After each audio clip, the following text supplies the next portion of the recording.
So, First Wednesdays.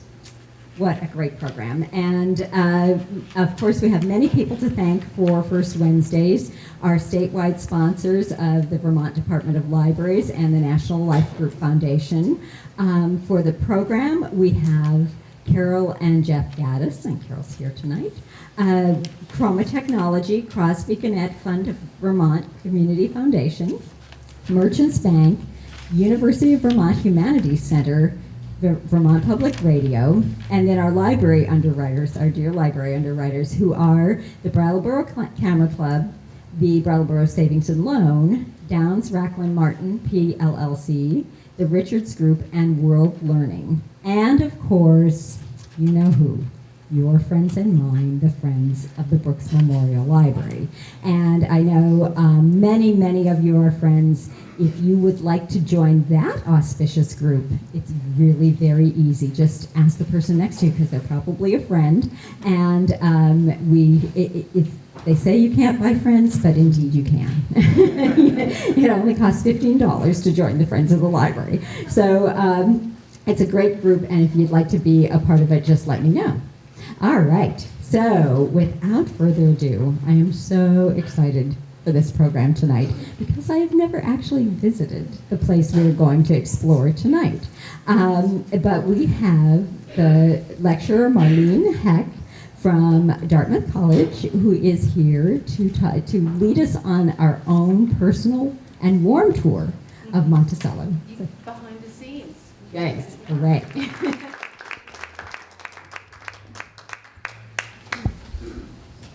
I have a question for you before I begin. I bet this is not the original library building in Brattleboro, is it? What happened? A parking lot. Wow. Was it a beautiful late 19th century library, the kind so many Vermont towns have? When I came past tonight, I thought, what happened here? Well, first of all, I want to thank you all for coming out this evening. And I want to thank you for an invitation to talk about one of America's most extraordinary houses and one of the country's most extraordinary designers as well. Who's been to Monticello? Oh my gosh, well, you could go home. I mean, you've been there, seen that. So correct me if I'm wrong. I went to school in Charlottesville at Mr. Jefferson's University, and one of the privileges we got was free admission to Monticello. And so every Sunday, I think for 2 years, we were up at Monticello in the afternoon. And it was wonderful then, but it is even better now. I can't encourage you too strongly to go to Charlottesville to see this building, because the people who are in charge of it now, they have a sense of this building as a living document. For so long, it was kind of encased in marble and the great Jefferson, and everything was spoken with reverence. And we didn't talk about certain topics that were uneasy to talk about in Charlottesville. But now they have created a Monticello that I think shows the full humanity of this man, his brilliance as well as his frailties. And it is truly a wonderful, wonderful place. Now, I think that for many of us, Thomas Jefferson remains an endlessly fascinating character. And the Jefferson that I am particularly interested in is the one that Gordon Wood talks about. And that is, at a very young age, Thomas Jefferson became determined to discover the very best in life. Whether this meant a political philosophy or a legal argument, a bottle of French wine, or the most fashionable art and architecture in the world. So a couple of things. He's a very young man when he makes this decision to fashion himself into a certain kind of man. And the other thing is that Jefferson is living on the western frontier of Virginia, really in the back of beyond. But perhaps it was by living in the back of beyond that he yearned from a very young age to know more, and in fact to know the very best. But for Jefferson, it wasn't enough that he know these things. As he grew older, and especially as he grew in stature, public stature, political stature, Jefferson felt compelled to pass on this knowledge, to pass on. He had had the advantages of a college education, world travel. He had known the great people of his time. He collected art. He collected books. He had an extraordinary library. The first Library of Congress was Jefferson's that he sold, or I guess it was the second library. The British burned the first, and then he sold his own library to the Library of Congress because it was, one, the most thorough library of any that existed in America, but also, as he was all through his life, he's deeply in debt. And he needs the money. So, yeah, that's how we got the Library of Congress. So Jefferson wants to become this man that he's fashioning himself to be, and he wants, in turn, to pass on this knowledge to us. And most especially, he wants to pass this knowledge on to Virginians. Jefferson, of course, was an American, but Jefferson grew up in colonial America. He was very much a Virginian, very much shaped by Virginia's culture. In his middle age as a public servant, minister to France and Secretary of State, President, Jefferson was more or less a man of the world. But then in 1809, when Jefferson left the presidency, he said he desired to draw a curtain between himself and public life. Jefferson lived until 1826. So 1809, 1826.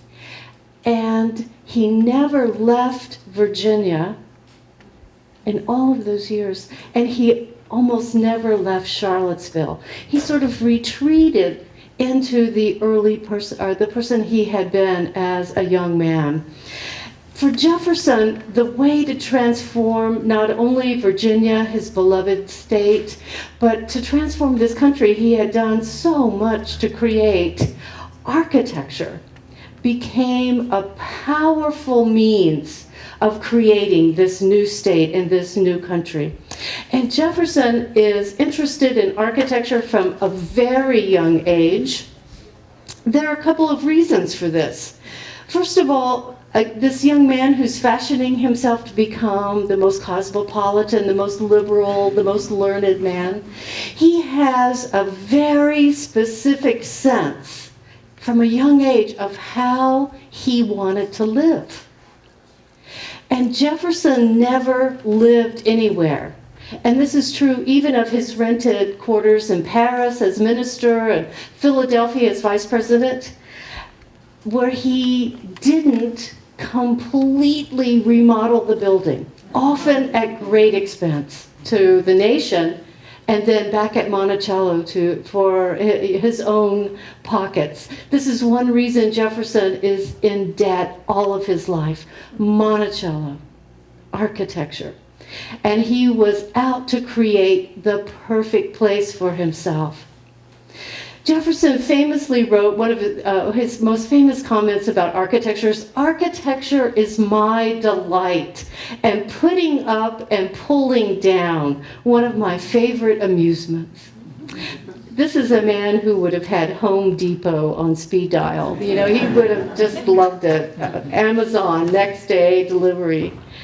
But Jefferson, in addition to wanting to transform the nation, transform Virginia, Jefferson's fascination with architecture also comes from the fact that he is created as a person by the South, especially Virginia, Chesapeake, 18th century culture.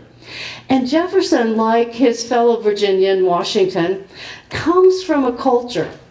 And those of you who have traveled in the plantation South know what I'm referring to. In the South, that the house has an importance, particularly the plantation has an importance that we don't find anywhere else in America. So both Jefferson and Washington place a great deal of importance on one's home. And part of the reason for this is that in the South, there are no cities.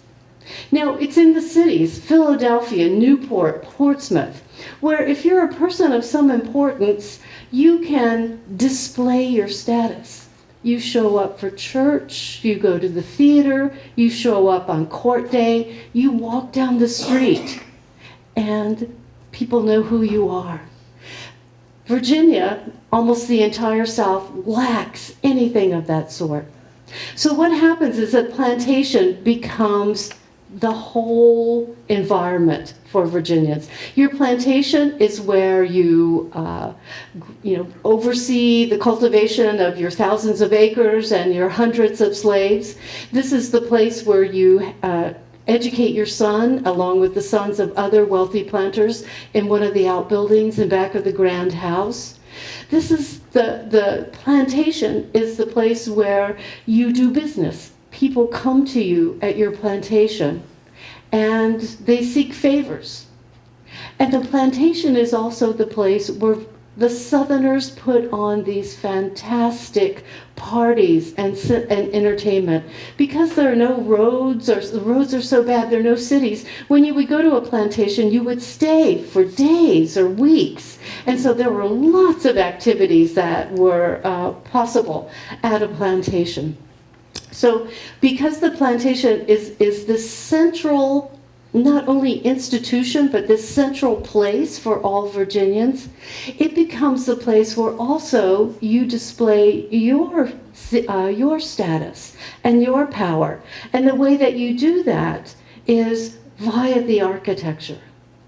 So both Jefferson and Washington understood that one's character, one's social status, one's political authority was powerfully proclaimed by your house, by the architectural choices that you made.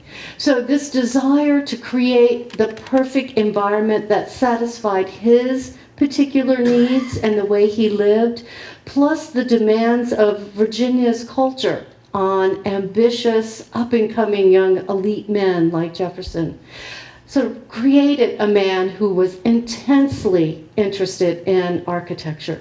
And of course, we know that part of his interest in creating this perfect home is that, especially when we begin to talk about the second Monticello, Jefferson was designing a home for two families, for his white family, but also for the family in a way that he had created with Sally Hemings. And Jefferson used the organization, the way he organized, especially the interior of Monticello, to control who had access to him and who didn't. And he used it to control the movement of both of his families. And we'll talk about that a little more when we get inside the house. Now, in the late 18th century, nobody in America is as well informed about architecture as Jefferson. And over the decades, beginning as a young man outside of Charlottesville, he began to collect architectural books. And then he supplements his knowledge about architecture through his travels. But we need to say right now, Jefferson is not a great architect. He's not a trained designer. Jefferson's architectural knowledge comes from his books and from his travels. And yet, despite his limited skills, you'll see his drawing skills, and despite the fact that he was limited in what he knew about architecture from what he could take from books or what he had seen on his travels, Jefferson managed to design some extraordinary buildings. The University of Virginia, the state capitol, private houses all over the Charlottesville area for friends who understood his knowledge of architecture. But Jefferson also did these things because he was our first and our last public official, certainly our first and last president, to believe that architecture mattered, that architecture was important in the lives of Americans. And Jefferson is especially fond of Roman architecture and Roman-inspired buildings. And so he's going to use his architectural knowledge in a lifelong effort to improve the architectural character of America. This is part of what he does in his creation of America. He'll write the Declaration of Independence. He'll serve in multiple public offices. But Jefferson also wants to teach us, wants to teach Americans. He wants us to become those same kind of people that he tried to create for himself, that learned, cosmopolitan, open-minded kind of person. Jefferson saw that to a great extent, America was going to be judged by its architecture. Jefferson had been to Paris, he'd been to London, he'd been to these wonderful Roman sites in France. And Jefferson understood that America, this brand new, fragile nation that nobody expects is going to last more than 20 years, he knows that the world is going to be coming to America to see who in fact we are. And what is it, this great political experiment that we've begun? And he knew one of the things that they would look at and to take our measure were the cities that we lived in and the institutions we studied in and worshiped in and were entertained in. They would look at our houses. Jefferson knew what those Europeans would be expecting. And he looked around and he saw none of that in America. So he believed, it was part of his great faith in Americans and just letting Americans be themselves and they will do the right thing, Jefferson would say. He believed if we just had good models of architecture, if we just had a model of design to follow, and we had a little bit of knowledge about architecture, Jefferson was convinced that we'd follow. So we can understand every building that he designed, and again, it's beyond the University of Virginia, and beyond Monticello, multiple buildings, but every one of them was an attempt to educate both his fellow Virginians and Americans, and to improve the architectural standing of America in the eyes of all these visitors that are going to come to take our measure. Well, tonight I want to help us understand Monticello, which was Jefferson's most famous design. And I show you one of his drawings. This is one of the earliest drawings he makes. I always show it to my students who say, oh, I can't draw, I can't be an architect. And I said, you're in great company. So I believe that Jefferson had three intertwined goals in creating Monticello, and the way he designed it, where he placed it, how he lived in it. And these goals help us understand why Jefferson spent so much of his life and so much of his fortune putting up and pulling down on his mountaintop. Three reasons. First, it was a deeply personal project. This house was designed to accommodate Jefferson, and only his very specific idea of how he wanted to live both a public life and a private life.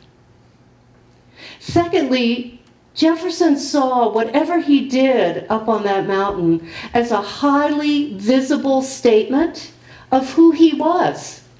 He wanted to sort of announce his coming of age, his coming into power, his coming into prominence, as one did in Virginia by marrying well and building an astonishing house, a huge plantation. And finally, Monticello was meant to be one of those architectural models that would inspire Americans. America's architecture in the mid to late 18th century was uniformly undistinguished. Small, mostly wood houses. 99% of Americans lived in 1 or 2 rooms. And as Jefferson looked around, he felt that part of what he needed to do to create a nation that would last is to create an architecture, to create those cities, to create those buildings that would give us permanence. Well, in his own home, he begins planning for it in 1767. Jefferson is 24 years old. He's just finished law school at the College of William and Mary in Virginia in Williamsburg. And a few years earlier, he had inherited 5,000 acres from his father. An enormous amount of land, especially if you live in New England. And you know, a wealthy New England farmer would own hundreds maybe, but 5,000 acres of, and other multiple smaller farms that he owns. So Jefferson has 5,000 acres of land in the foothills of the Blue Ridge Mountains. Beautiful, beautiful country. And what does he do? He builds his house on a mountaintop. Now, given all the land that he owned and an almost unlimited selection of building sites, we have to see this as quite deliberate. And the fact that he chose to build on a mountaintop is not in itself unusual. We know that since the beginning of buildings, cultures, kings, religions have put their most important buildings, temples, palaces, entire cities, they've put them on the mountaintop. But on Jefferson's mountaintop, there's no water. On Jefferson's mountaintop, all of the building materials have to be manufactured right there on the site. So the wood for the house, the structure, the brick for the cladding, the nails, he built a nailery and trained his slaves to make nails so that they could produce everything that was necessary there. But what is so telling about Jefferson's effort is not that this was the most visible site, that from Charlottesville, everyone could see that cleared mountain. And you could see it for miles as you approached via the old colonial roads. And you could see this little clearing at the top of a mountain and wonder, what in the world is going on up there?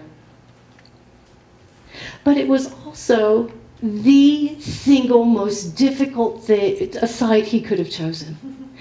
And it didn't matter. Jefferson was willing, and this tells us a lot about him as a builder and that need to have exactly what he needs and what he wants. Jefferson was willing to endure the extraordinary cost and the extraordinary difficulties of building on a remote mountain summit, because that was exactly where he wanted it. We're expecting that Jefferson's going to do something quite extraordinary, and he does. Jefferson looks around, and if one thing we know about Jefferson, he's no fan in any way of the British, except for the gardens. And of course, every other wealthy planter in Virginia has built a house that looks like a smaller version of many of the country houses you would have seen in England. We were British subjects. It seemed quite natural to them to sort of look to England to see what their equals were building. But Jefferson, being Jefferson, needs to do something extraordinary, and he does. Instead of looking to the British and doing what everyone else does, Jefferson builds a house based on a design from a Renaissance Italian architect, 16th century Italian architect Andrea Palladio. Oh, have you all been to Vicenza and Venice to see those wonderful, wonderful? Well, Jefferson chooses a Palladian villa for the house that he wants. And in the mid to late 18th century, in both Britain and in the American colonies, we've got quite a few builders who are building sort of English versions of these Palladian villas. But Jefferson wants to do something quite different. He goes directly to the 4 books of architecture. He goes to his books. Jefferson never made it to Italy. He never saw these villas firsthand, but he loved Palladio's villa designs, their classicism, their clear, clean, spare classicism. And so Jefferson, more or less, sits down with this page from Palladio's, it's called The 4 Books of Architecture, and it's essentially 4 chapters. Jefferson turns to that chapter with the villa, and you can see this young man in the candlelight at his drawing board with the book open before him and sketching out from that idea, that image, what he was going to build. And this is the design, essentially, that he comes up with. This is the first Monticello. This is the Monticello designed by this up-and-coming, ambitious, eager young man in the late 1760s. Now, the design was unique in America. No other American had gone directly to Palladio's 4 books to pull the design directly out of that book. But Jefferson, who stuck with those 4 books all his life, he called Palladio's 4 books his architectural Bible. And he would go back and go back and go back every time he needed ideas into this architectural Bible. So he's never visited the villas. What he knows has come out of books. But he has done something extraordinary, the likes of which no one else in America had done. Now, he chooses this design, remember, because he wants to present to us the image he wants us to have of him as this young Virginian. And he also wants to offer it as a new kind of architectural model. So this most ambitious man goes to the Renaissance and goes to Palladio for a unique design. Then what he does on the interior is really amazing as well. The thing about floor plans, you know, when you buy a new house, somebody buys our old house, the first thing they do is tear down walls, open, close. That's because even though we live similarly, we don't live identically. And so Jefferson needed, on the interior of this extraordinary building, he needed a floor plan, circulation, that would permit him to live the way he was living on this plantation amongst his slaves in the midst of a lot of changes going on in his life and in the life of Americans. So Jefferson, on the floor plan of his house, the circulation, does something that is both typical of Virginians, and he does something that is very original. The thing that he does is so typical is that the original Monticello, we see first floor plan, 3 main rooms on that first floor. These are exactly the 3 rooms we would have found in any elite Virginia plantation. You need these rooms. So there is a private chamber, a bedroom for Jefferson, but the largest room is this parlor, the entertainment room. And that parlor is directly related to the dining room, the other entertaining room, to create this suite of rooms, of entertaining rooms that are separate from Jefferson's private quarters. And then on the upper floors are additional chambers. So that's all pretty standard. He's encased them in an Italian villa, which is unique, but he has those very same rooms because he's a Virginian, has to live like one. Now, every region has a kind of typical architecture that through experimentation and over the decades seems to best fit the way that we live. So the New England, late 18th, early 19th century sort of regional building is the big house, little house, back house, barn. We see them everywhere. And this was the elite house of the New Englanders. But New Englanders mostly connected to the land, mostly needing spaces for agriculture. But because of the climate, because of the snow, they link all of that together. But most New Englanders lived in some version of this, a little smaller, a little larger, but that's it. Now let's look at the plantation that most Virginians lived on. This is a wonderful painting from the 18th century, and it's of an ideal plantation. And major plantations always sit on the river. This is how you get your crops to market. Ships come up, they pull up to your warehouse, drop off goods you've ordered from Europe, pick up your wheat, pick up your tobacco, and sail across the Atlantic. In the South, what happens, this is a slave-owning culture.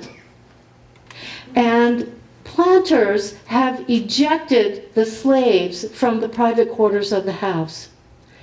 And the slaves work and live in a collection of smaller buildings all around that larger house.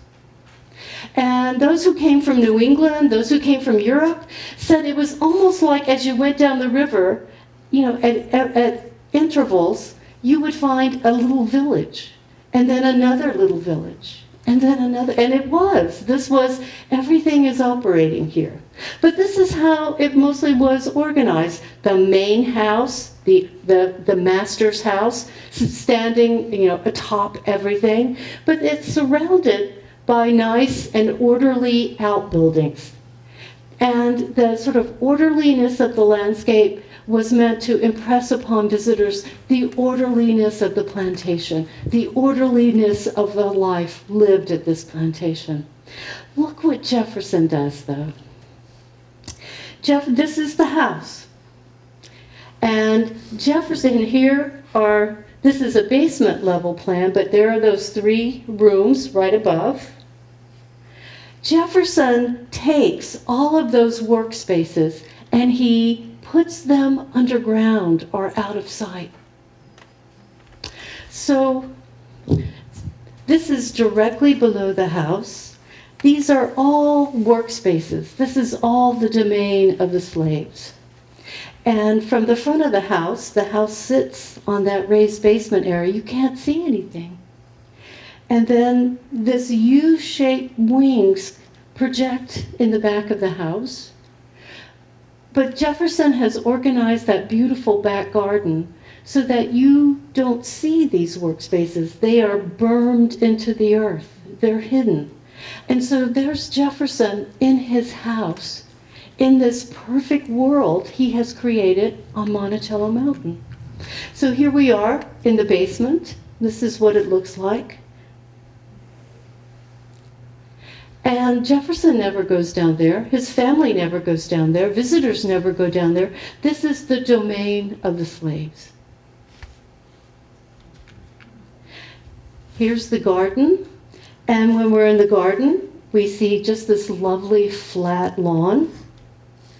And here are those workspaces sort of tucked away into that hillside. And from above, we just have the sense we're walking on a terrace. But right down below us, again, are the domains of slaves, the kitchens, the dairies, the pantries, all of the different rooms where food was kept and prepared. So here's what Jefferson and his friends saw when they came to the garden at Monticello. They're up here, and they look, and as far as they can see, it's just this beautiful manicured garden. These are the workspaces below.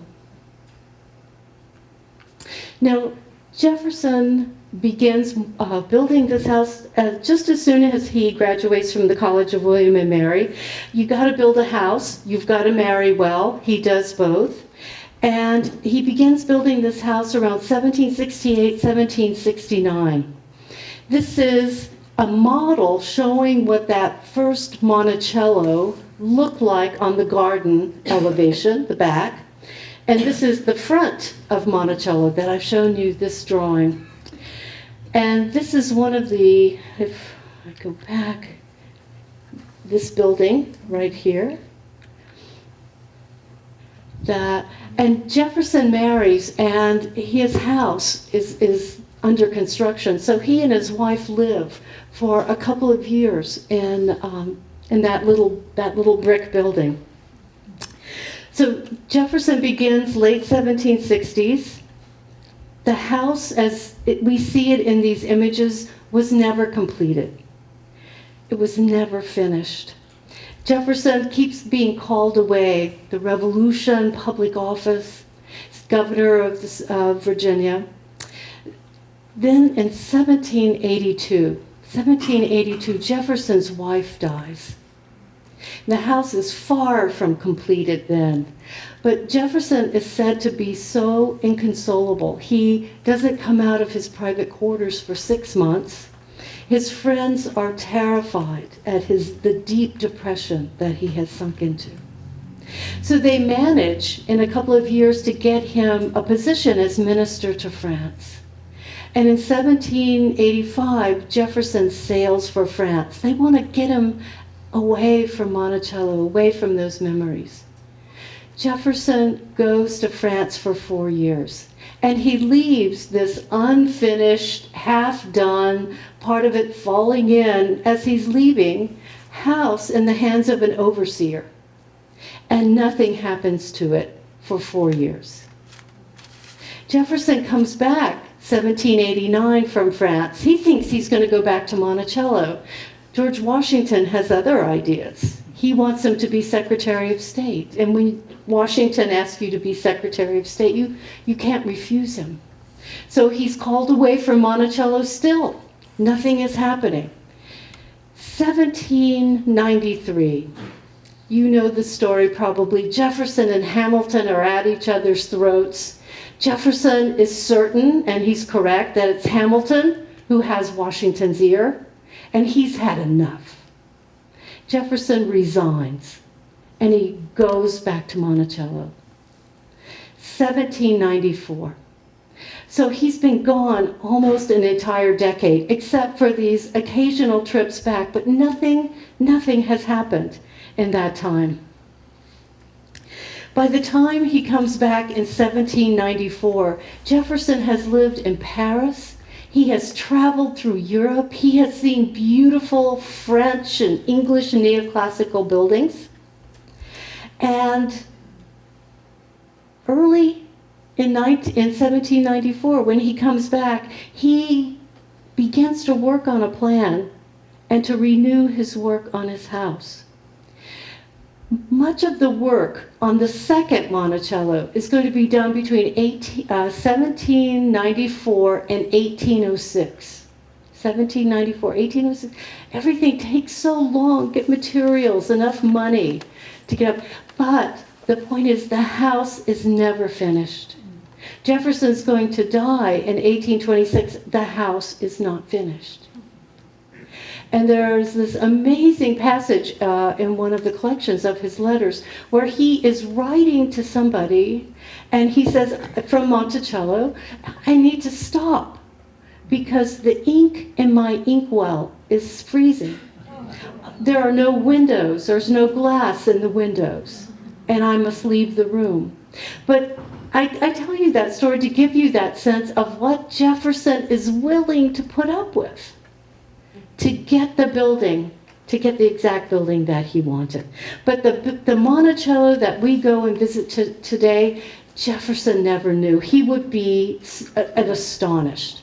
Okay, so Jefferson comes back from France, and he is a much different man. He's older, more sophisticated, more mature. This man who, when he was in his mid-20s, had gone to Andrea Palladio's books and picked out a design that seemed so sophisticated. And then he had adapted that design for Virginia.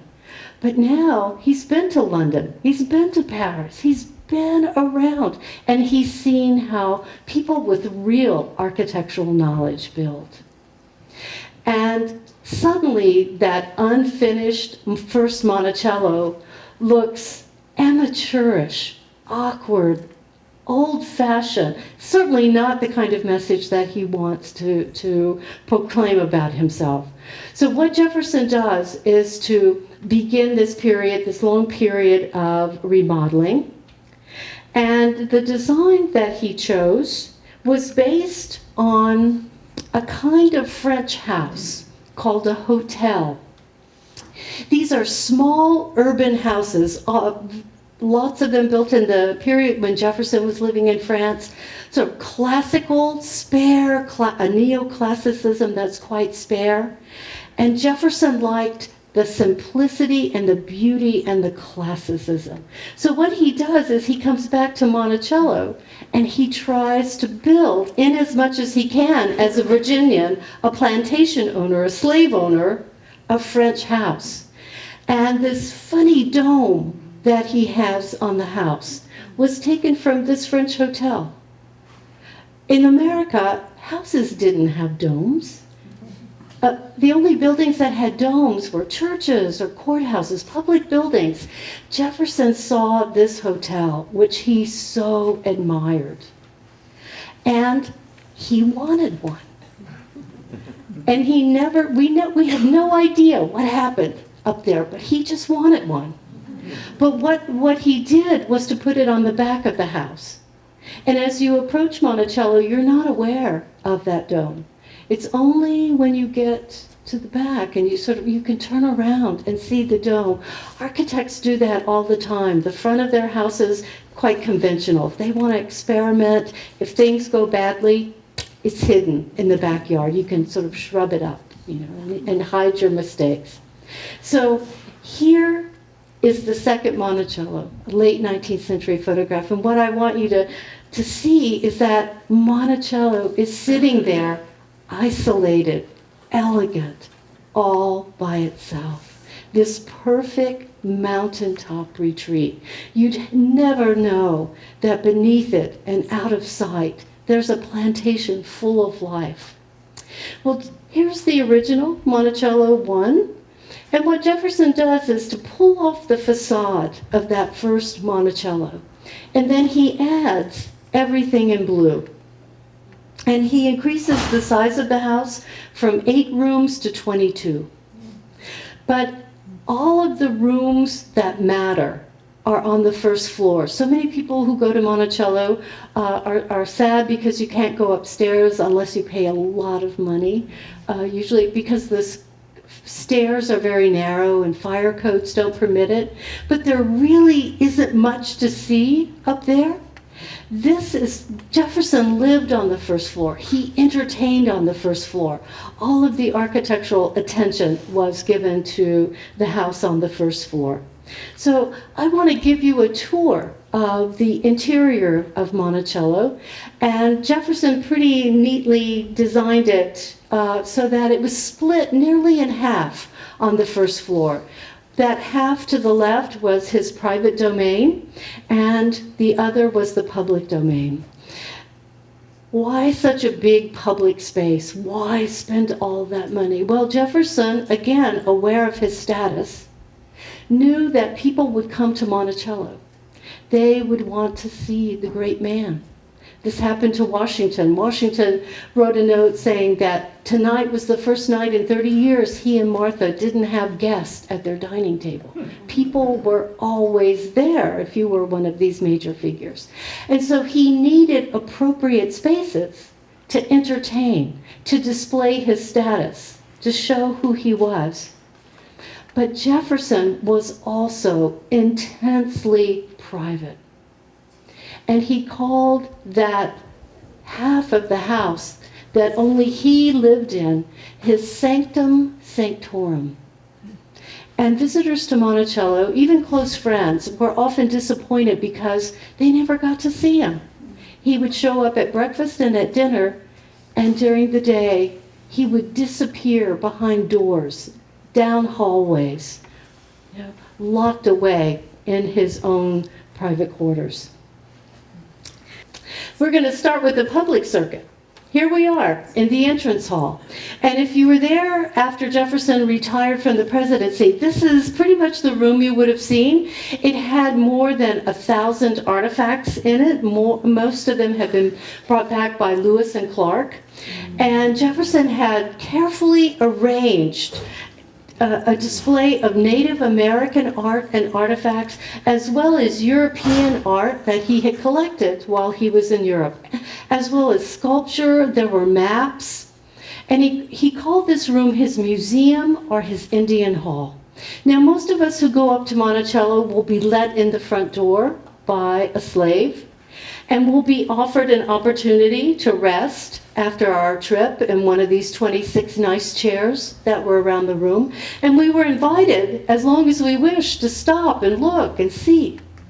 And so for many Americans, many of these visitors, this was their first sense of the world. What Virginia looked like on a map, where Europe is. This was their first exposure to art, to Native Americans, to fossils. It was this magnificent room. But 99% of the people who knocked at the door went no further than this. But this is only partially decorated.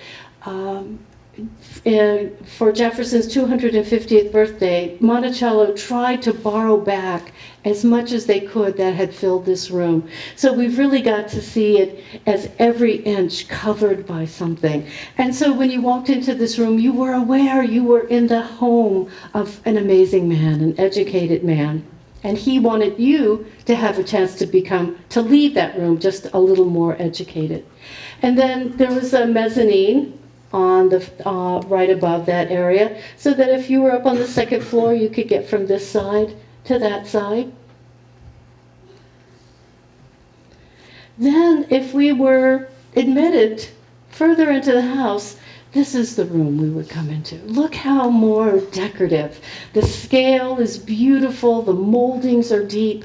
And in this room, the parlor had the musical instruments Jefferson brought back from France. He brought back 84 crates of furniture from France. Okay, trying to recreate at Monticello the life he had had in France. The walls were covered top to bottom with paintings that Jefferson had brought back. Here's the double doors that lead out to the garden. There were multiple busts all over the house of people that Jefferson most admired.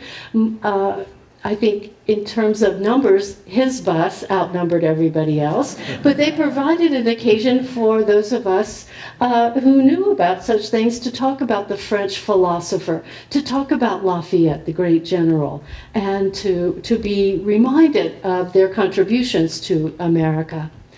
Then we would come from the parlor into this room. And if you haven't been to Monticello recently, you may remember this room as blue. And they did paint scraping, and they found out, and this is the thing about 18th and 19th century, it was so much more colorful than we have been led to believe. And so this was the paint color when Jefferson lived here. The dining room was the centerpiece of your entertaining. You didn't just eat, you dined. And so this meant multiple courses, and crystal, and silver, and china, and wine glasses, and water goblets, and teacups, and chocolate cups. And things were constantly being brought in and taken off the table in multiple courses. And this was a suitably large room for Jefferson to do just that.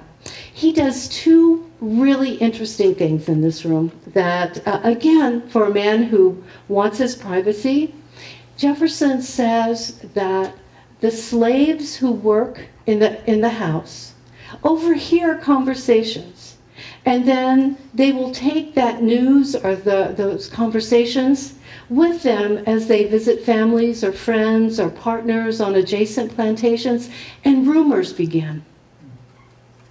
And Jefferson, trying to control what happens as much as he can at his plantation, builds in two things to control the number of people who need to be in this room.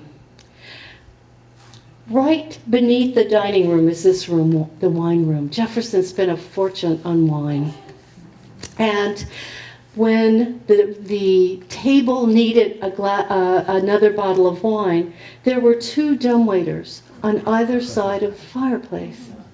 And Jefferson or the slave would send that dumbwaiter down to the basement. Bottle, a few minutes later, would be returned. Okay. The conversation isn't disturbed. Nobody has overheard anything. The second thing he does is right behind this arch. Can't see it. It is right here. Jefferson wanted to make certain that only a single slave could serve the meals. And so what he did is just short of the dining room, he designed this revolving door. On one side, it's a door. On the other side, it's shelves. So the slaves who have brought the food up from the kitchen, prepared below, put the food on these shelves, doors rotated, and a single slave can then serve the room. Okay. These are the guest quarters. They would stay on the other side of the house, and their quarters were nice, certainly nicer than anything up on the second floor. Jefferson came back from France in love with this idea of alcove beds. He said they saved a lot of room, they kept you warm in the winter, so Virginians and others of his guests were astounded by these beds and walls when they came to Jefferson's house. But the first floor, again, is the floor with all of the interesting architecture details. Now we come to the other side of this. And the room that you see on the plan as the South Square room, we now know it was part of Jefferson's library. So library, library, library. And we're standing here looking into his cabinet, which is essentially his office. All of this is his library. Now, to get back here, you have to be admitted through this door, which is almost always kept locked, or down this hallway, through that locked door, down the corridor, and through the... So Jefferson has made it really hard for you to get to him unless he wants you to get to him. This is where he spends his days. This is essentially his cabinet, is his desk, his office. He buys an early version of, I think it's called a polygraph, thank you. The polygraph, where as he is writing a letter, it is making a second copy by pen. And he wants this because people get notes and they lie and they say Jefferson wrote this, and he wanted to be able to say, I have this. So he kept meticulous records of the thousands and thousands and thousands of letters that he wrote. And when he lived here, this room was filled with scientific instruments that he bought because he thought they were beautiful and he liked them. And also writing desk and a special writing chair that he had designed for himself. This revolving sort of book rack so that he could at any time be working from multiple books as he's writing. This is his bedroom. So there's the cabinet and Jefferson's bed, and then this beautiful two-story room is his bedroom. Jefferson's valet every morning would go up the stairs inside that closet. These air holes provided light and air to the closet. And the valet would pick Jefferson's clothing for the day, put it in a dumbwaiter, and then it would be delivered to the bottom of his bed down here. But again, Jefferson is living in this beautiful two-story room, deeply molded, skylights in the room. He put his bed between the cabinet, the working space, and the bedroom. And so he said, so when he woke up in the morning, if he felt like going to his desk immediately, It's right there. Again, we can't go upstairs in Monticello usually because of the stairs. You see how narrow they were. Jefferson said stairs cost money. They were useless. And he didn't take them. He didn't have to use them. He didn't have to carry things up and down them.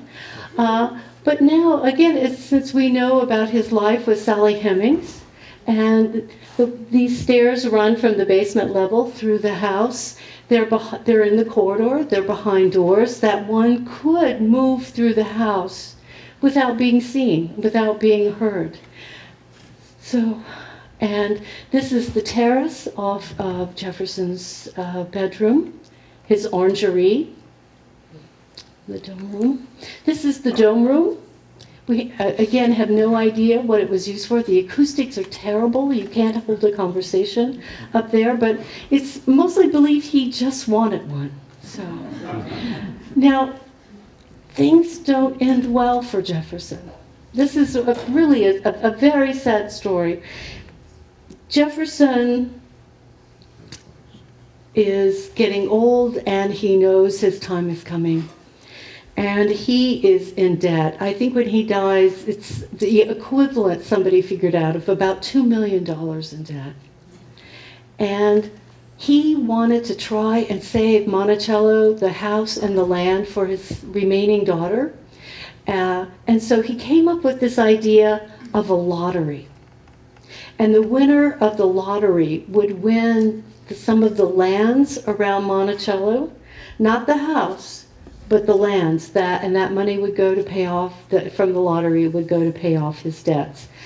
It failed. People could not that idea of taking Jefferson's house away, or his lands, and leaving his daughter in such terrible shape. So the lottery failed completely. Jefferson dies, and within 2 years, his daughter has to sell everything. Monticello was emptied in 1826. And this was the notice that appeared in the Charlottesville paper of the sale. And I just want to read a bit of that notice, because you get a sense of how dire the situation was. The notice reads, "The whole of the property will be divided to suit purchasers, the sale being made for the payment of the testator's debts. The desire to sell is sincere. The terms will be accommodating and the prices anticipated low." They're all but saying, we'll give this thing to you. We just need to clear it up. So Jefferson's daughter holds an auction, holds the sale, and she is allowed to keep a very few personal items. But all of the furnishings, the artwork, the Indian relics, everything, Jefferson's library, completely sold off. All of the slaves, except for the children of Sally Hemings, were sold off to pay for this debt. And the sad story is that ultimately, Jefferson was unable to preserve this mountaintop world that he had so carefully constructed over the decades. He dies, and it's gone. And Monticello falls into ruin for a great part of the 19th century. So thank you.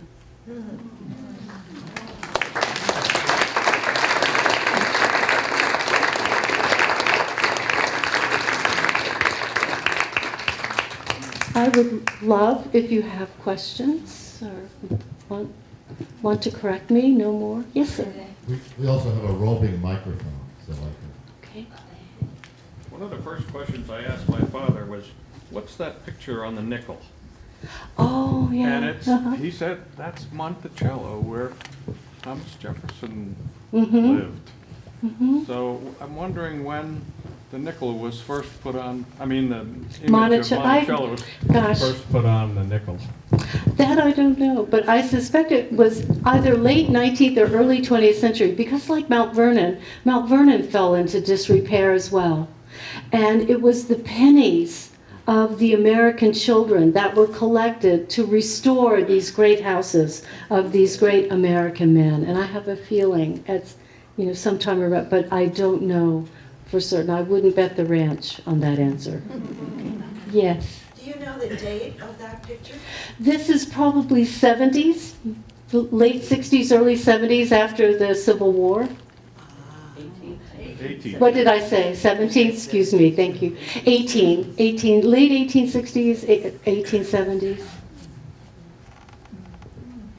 They actually kept animals in the building for a while, in grain, on the beautiful parquet floors. Right, so you seem to know Monticello. Do you have a personal connection to it?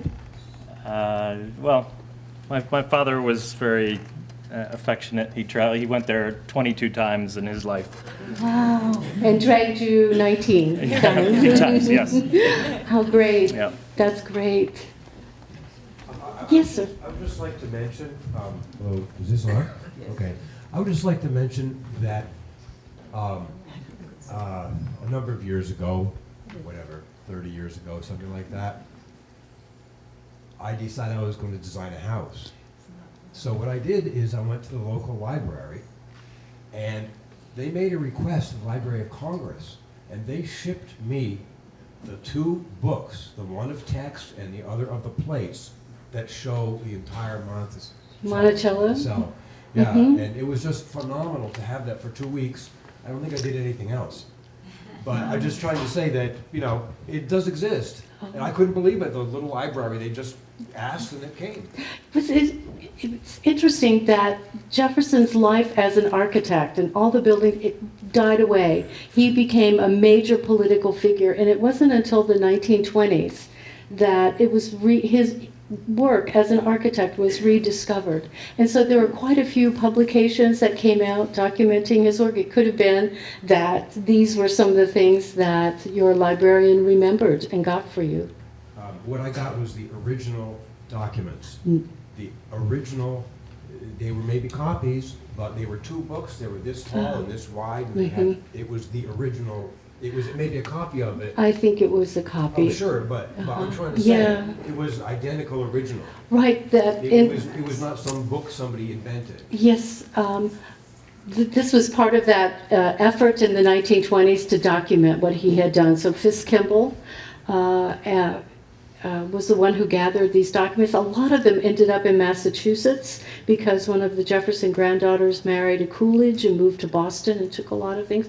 So the drawings, as I know, are mostly divided, I think, between the Massachusetts Historical Society, Virginia, University of Virginia. So I think what you had was one of those extraordinary big folios of the copies of the original, which would have been an amazing thing Yes, it was. to have. Yeah. Yes, sir. What's the background to the name? It sounds Italian. It is Little Mountain. Name or- Little Mountain, Monticello. And Jefferson owned a taller mountain adjacent to the property, and he put his house on Monticello. So, and then he was going to build a garden folly on the higher mountain where he could go and sort of observe the world from his higher mountain. Yes, uh-huh. How many of the artifacts from Monticello have been recovered? Repeat the question. How many of the artifacts from Monticello have been recovered? We know where a lot of them are, but people don't want to sell them. Or I think the Peabody Museum at Harvard bought up most of the Lewis and Clark artifacts, and they don't want to sell those back. I know for this extraordinary exhibit they had up there in '92 to celebrate the 250th birthday, they tried to get as many artifacts as they could, including the desk where Jefferson wrote the Declaration of Independence. I find this so fascinating. This was not a fancy desk. This was a desk. But it happened to be the desk he sat at Philadelphia and wrote the Declaration of Independence on. The Smithsonian owns it, and they would only loan it for a very brief time if it was kept under 24-hour guard. Isn't that extraordinary? I mean, it's you see this desk at a flea market, you wouldn't think anything, but it's just this sort of sacred object that it became. And so little by little, they find books, that people have bought, or people give back a few things. But I would say only maybe 20% or so of what was there originally has returned. Yes, ma'am. Another question. When I was there, I'm sure I went into a room that was built to be an observatory. And Jefferson was very inventive with the telescope. So I was thinking when you were talking about the round dome, maybe that was... No. He, as part of this folly on this adjacent mountain, you know where you were, I bet. You were at the University of Virginia in the dome room. At the dome room, the library at the University of Virginia has a dome, and the uppermost room was the library. But Jefferson, being Jefferson, also intended for it to be part of the study of astronomy, and that he had designed this system that had a chair so that the assistant could move the stars across this dome, or planets, and replicate the night sky. Just pure Jefferson, so romantic and, so learned and so crazy, and it was never built. So that's where you were, I think, at the university. It was a long time. Yeah. Yes, sir. When did the restoration of the place begin? In the late 19th century. What has happened in the late 19th century? America went through the colonial revival. I'm sure that's a familiar term to you. And what has happened is that America has come through the Civil War. And we have almost destroyed, as a nation, what the great founders had created. And there became a kind of nostalgia after the Civil War to recover that history, these men, to emulate them, to go to the places where they walked, where they lived. And so this is the early history of places. I don't think Deerfield dates from that time especially, but this is the beginning of what will become Deerfield in Williamsburg and Henry Ford's Deerfield Museum. So it's this effort on the part of Americans to recover and learn from these great men who had walked the earth. It's also the time where America is being overrun by immigrants. And this was one way where we separated ourselves from the others because we had this history. It was also thought that the immigrants, if they wanted to come to these places, they could learn to become American. So it was this combination of nostalgia, of astonishment over how the country had almost dissolved because of the Civil War, and a desire to respond by honoring these great men and remembering what they had done and learning from them. And then you add on the immigrants, and then you add on the Gilded Age, these fortunes that are being made. So those who are engaged in discovering the old houses, restoring Monticello, they want to make the point that they are old Americans. They are not these new, Vanderbilts who a few generations ago were, paddling boats from Staten Island. They're the real thing. They've been here for a long time. So it's a very interesting period in America's history. Who took it up? Pardon? Who took the initial renovation? At Monticello, it was school children, it was a local effort, and then it became a nationwide sort of collection to give your pennies to restore Monticello. At Mount Vernon, it was a group of ladies, the Mount Vernon Ladies Association, who still exist and are really, really powerful. Do you have? There was a Jewish military veteran named Levy who Right. took over the house and did his best. He and his son both kept the house from completely collapsing, essentially. Right. And then And they're eventually the ones deeded who it sold it. to a sort of forerunner of a nonprofit organization. Right. Yeah. Admiral Levy, or he was. Colonel, maybe? But they deserve a lot of credit for keeping probably Oh, would not have been a really? building Wow. to restore had they not bought it and held on to it. Yes, sir. I was struck by your aerial view of Monticello on the mountaintop Mm-hmm. and his 5,000 acres and so forth. And I was trying to understand how big is 5,000 acres? I'm trying to think, how big is Windham County? And I'm just wondering, how far was that from Charlottesville? I was just a few miles out of Charlottesville. I would say 3 to 4 miles, and from the university you could see the mountain. But Jefferson also, there was a contiguous 5,000 acres. There were many thousands of acres that were together, and then there were parcels in other counties. Okay. And so that house I showed you that he built as a retreat, that was built because he had to get away from all the visitors who came to Monticello. So he would pack up, take his books and a few slaves, and go down to Poplar Forest, which is near Lynchburg, Virginia, which is also some of the property he had inherited from his father. And this is an octagonal shaped house. This is lesser known, but this was, again, designed only for Jefferson. Only Jefferson could live here. And after it passed into other hands, subsequent owners pulled down and tore it and tried to make it an octagonal house into a livable house. And luckily, it came back into the Monticello Foundation about 20 years ago. So it's really quite wonderful. Yes, sir. I wanted to ask you about that. I guess the renovations on that started in the late 1990s or back then. Well, a classmate of mine was in charge of that, so he worked for Colonial Williamsburg through the early 90s and maybe around the late 1990s. Yeah. Now, has that been furnished, or is it still? I haven't been. What is astonishing here is that they were able to recover as much as they could because it had been changed so much. And the same was true, you go to Charlottesville, you've got to go to Monticello, you must go to the University of Virginia, but you also must go to James Madison's house, Montpelier, which is on the other side of Charlottesville.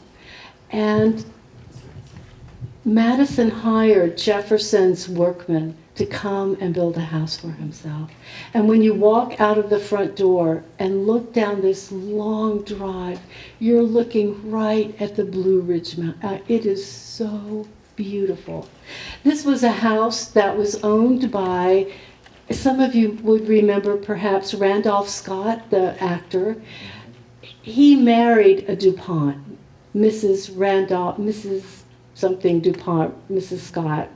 And they lived there and changed it a lot, including they built an Art Deco cockfighting award room in the house. I mean, it is black and red and lacquer and everything. So the Montpelier came into private hands, foundation hands, about 20 years ago. And I guess the National Trust, and everyone said, forget it. You will never be able to. Well, it is beautiful. And the rotunda at the University of Virginia was just restored again. And we are finding, things every day at Monticello. The work isn't done. It's really ongoing. So exciting. So wonderful. So I commend it to you all. So, especially in April, the dogwoods and azaleas are balm for the soul. Any other questions on that? Yes, sir. Did the cannonball clock survive? Oh, yes, yes. Do y'all know the cannonball clock? Oh, gosh. The old Monticello, when I was in graduate school in the 70s, this was the old Monticello where the guides didn't take you on a tour. They just sort of pointed out the clock, the dumbwaiter. Oh, yeah, right. There was no history, no social history, no nothing. Well, Jefferson loved gadgets, and one of the things he He arranged with a Philadelphia clockmaker to design a clock that it hangs in that, we could probably find it, it hangs in the public room, or the Indian Hall.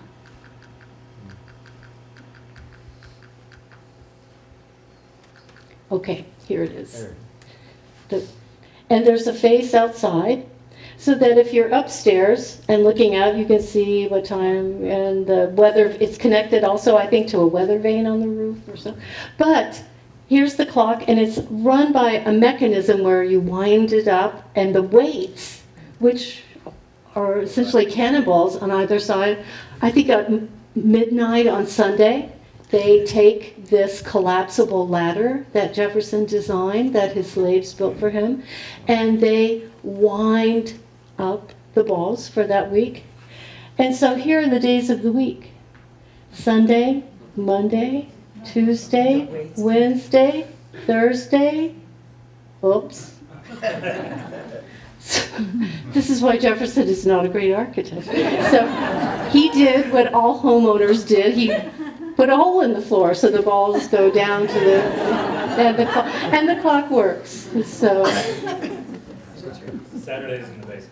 party Saturdays in the basement. Yes. I was just curious if you have followed anything about the Palladian influence on buildings in New England in the 17 and 1800s. Yes. Repeat the question. Palladian buildings in New England. The Andrea Palladio's buildings spread through America by imitation. And there were quite a few in the late 18th century, but there are so many from the early 19th century that are small little villas, much like the first Monticello, that are quite beautiful. Yeah, I live in a building that was built in 1786, and it has Palladian door windows. Oh, the Palladian windows? Uh-huh. Was it taken out of a pattern book? I think Asher Benjamin? We don't know who the actual architect was or who owned the building, but not who the architect was. But in my research about it, it seems that there was a young architect in Greenfield, Massachusetts. That's Asher Benjamin. Yes, Asher Benjamin, and that his influence affected. For a while, he tried to run an architecture school in Windsor, Vermont. Wow. To train young men to become architects, but it was not yet a profession. People hired a carpenter, but those handbooks. By builders. Yes. Builders with all over. I'll do my mantle on the fireplace, carve it like that. Right. Indoor carving. Every other congregational church in New England, right out of Asher Benjamin. Yeah, yeah. Yes. The Serpentine Wall Serpentine. is at the university, and his idea for it came from Jefferson, at the University of Virginia, he built gardens in back of the houses that he designed for the faculty members. Part of that garden was for private use, part of the garden was for growing vegetables and fruits and whatever. And he wanted to divide each garden by a brick wall. Now, if you were to lay a multi-course, thick enough brick wall in a straight line, it would take a lot of bricks. So he devised this idea of a single brick that, by virtue of its curved supports, I'm not a physicist. It just, yes, and it gives it stability, that curve, instead of just, being one surface, and they are beautiful. Right. I remember, I think that they have some continuous top. Is that? They have a coping at the top, these molded bricks that finish it off. Yeah. Invite me back to talk about the university. I love the university. I'm just wondering what the slave quarters were like. Okay. You've shown us how they were designed so that they wouldn't be an eyesore, so to speak. It's not even an eyesore. Different planters had different ideas about slave quarters. Some of them, and you can have in your mind these sort of southern plantations with the oak trees and the moss hanging on them, and you have rows of slave quarters on either side of the road that terminates in the plantation. And those rows of neatly ordered slave quarters were meant to be a statement of one's wealth. You had to be pretty wealthy and also of order and control. A lot of planters didn't want that kind of engagement. And so they would place their slave quarters sort of appropriately toward the fields where they worked. If you go to Mount Vernon, it's very similar to Jefferson's Monticello. Those who worked in the gardens close to the house, those who worked in the naileries close to the house, they had slave quarters. Some of them were brick, most of them were frame, sort of not too far from that garden, just out of sight. But other quarters, we've got thousands of acres and multiple farms and parcels. And so most of the slaves are going to live in quarters on one of those adjacent farms overseen by an overseer. So there were relatively few slave quarters at Monticello, just for those slaves who worked in the house and worked immediately in the garden, in the nailery for him. Most of them are going to be living out in very simple quarters. Does that answer your question? Where are they? They're first of all, there's one building. It used to be the old gift store. That was the slave quarters. And there's a row that they've reconstructed. What's it called? Mulberry Row. Mulberry Row, right. And that's where the nailery and a couple of the slave quarters used to be. But all of that's gone. Yeah. Yeah. What about the ones under the house? Are those still there? Which one, huh? The ones under the house. All of that is still there. Yes. Mm-hmm. Oh, I hope you go. It's wonderful. Oh, it's so wonderful. It's where you get a sense. I saw that documentary that was made about the play Hamilton. I was so interested that Lin Miranda took the actors to Mount Vernon. He took them to the Grange where Hamilton lived. Surprisingly, he didn't say anything about going to Monticello, but he wanted them to have the sense of that place, that land, where they came from. And to hear the actors talk about it was quite powerful. So going to somebody's house, the things you learn about them. What would we learn about you if we went to your house right now? You like dogs, okay? Are you neat? Okay. Great. And we could look at your books and see what kinds of things interested you and look at posters and see what kind of art. That's the same thing we do when we go to Monticello.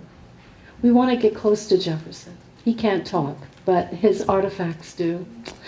So, thank you all. Really, thank you so much.